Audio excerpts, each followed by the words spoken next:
First umbilical tower there separating from the booster.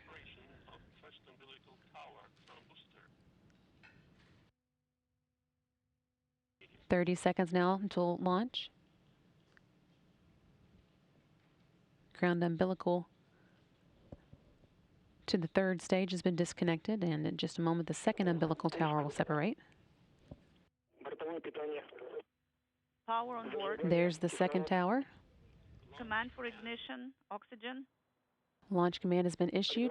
7, 6, 5, 4, 3, 2, 1. Engine turbo pump at flight speed. Engines at maximum thrust. Lift off. And there is liftoff of the Soyuz MS-10 to the International Space Station, carrying Nick Hague and Alexey Ovchinin to the orbital complex.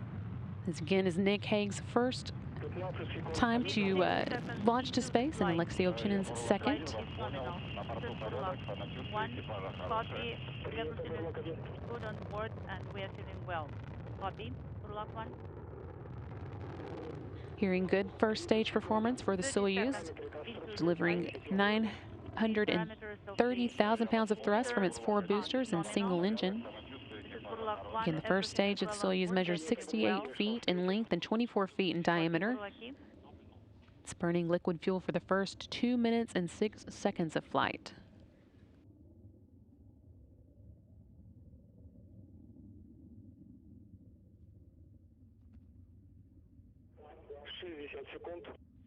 Seconds into the flight. The pressure in the chamber is nominal. Burlak 1, copy. Everything is well on board. They're feeling well. Thank you. Copy. Everything proceeding as intended for today's flight. Now just a little over a minute into it. The velocity of the Soyuz is about 1,100 miles per hour.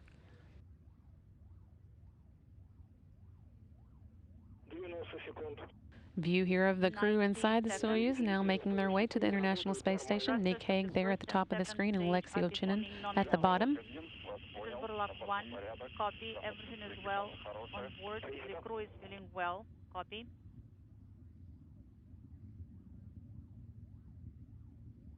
View here of the Soyuz making its way into space.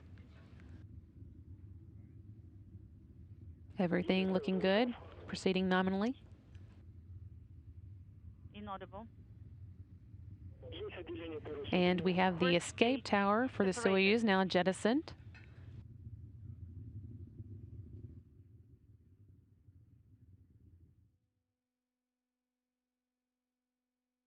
Everything continuing nominally.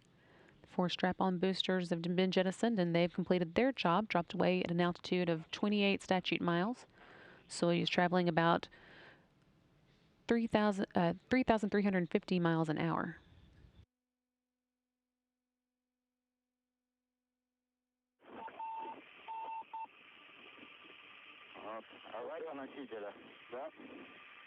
Is it emergency booster 2 minutes 45 seconds? The emergency, the failure of the booster.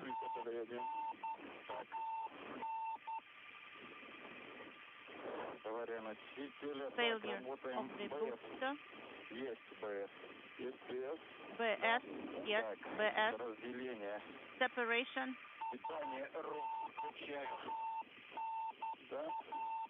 Enable power.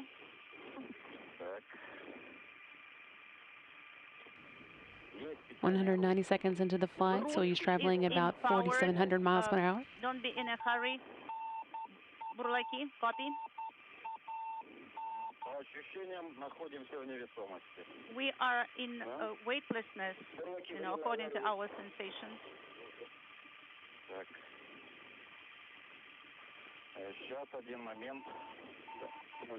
Stand by.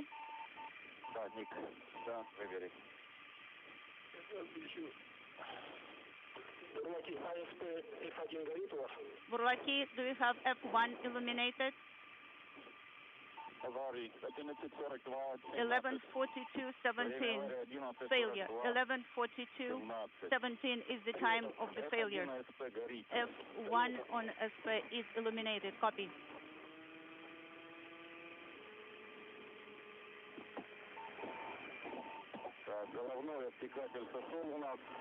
Okay, the shroud is separated. The crew is feeling well. Everything is well on board. We have roots in our hands, and the power is on. Copy. So what are the recommendations of the ground? What about the separation? Did the separation go through? Yes, it did. 11:42:55. Burlaki, did you deactivate roof power? No. Did you activate the roof power? Yes, the roof power is on. ON. Now, please send BS command. Ballistic descent command is sent from root controller. Copy. 11:45:30. BS has been sent. We have the indicator illuminated.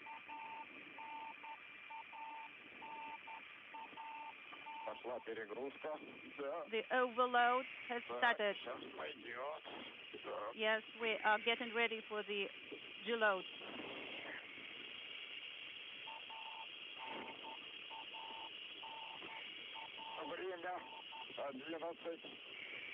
Time 12:46. Deload is 6.7. Copy.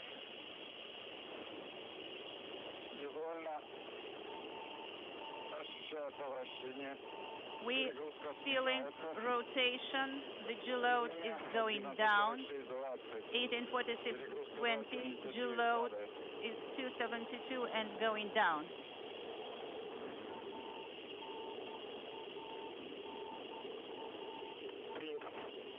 Copy, Burlaki. So tighten the straps in work. Hearing there that there has been an issue with the booster, and we're standing by for information as we continue to get it from the Russian flight control team, but everything seems to be fine with the crew. We had good comm with them, and they are okay. We continue to wait for more information. Launch lead.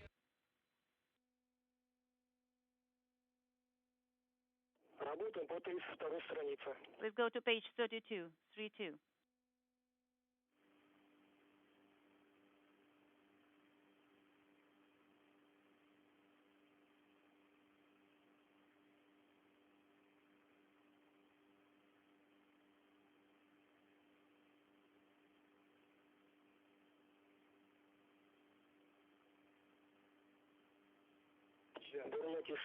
Burlaki, launch lead.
Burlaki, launch lead.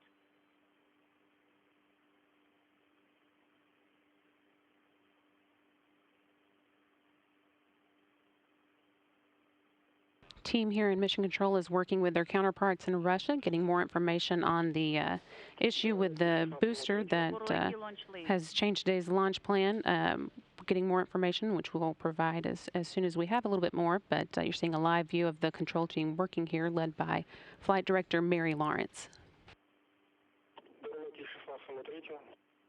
Burlaki, launch lead.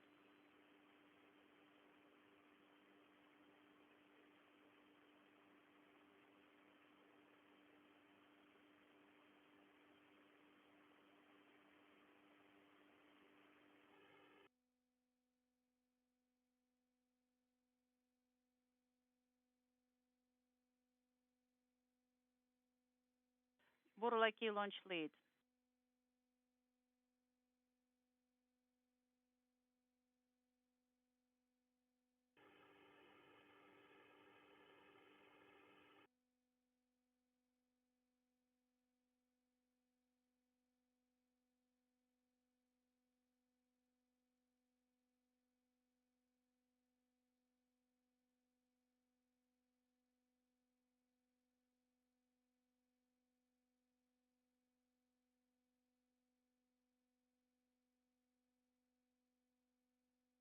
Borolaki launch lead.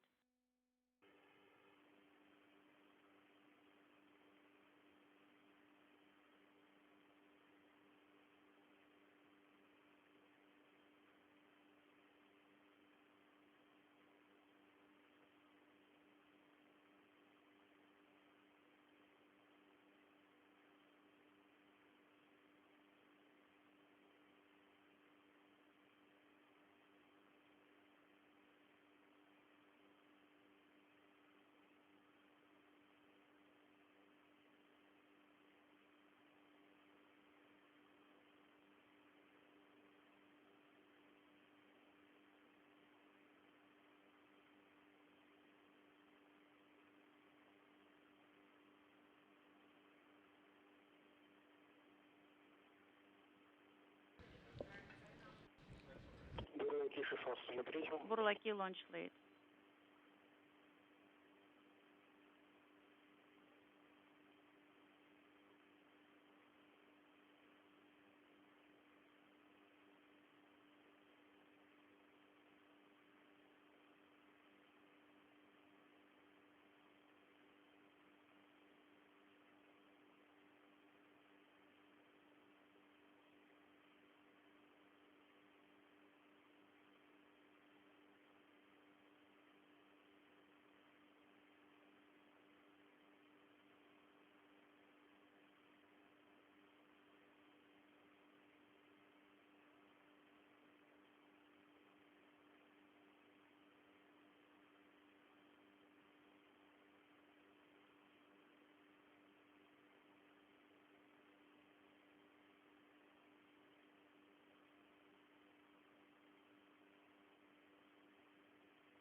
Continuing to see here a live view from the Mission Control Center here in Houston, where the team was following along with today's Soyuz MS-10 launch. That launch did have a problem with the booster a few seconds after the first stage separation. And we can confirm now that the crew has started to go into the ballistic descent mode. They'll be going in on a sharp landing today. I think it'll be coming up fairly shortly. And we're continuing to get more information from our counterparts at the Roscosmos Space Agency as we learn more about today's activities and what to expect next as the crew does go through this ballistic descent mode.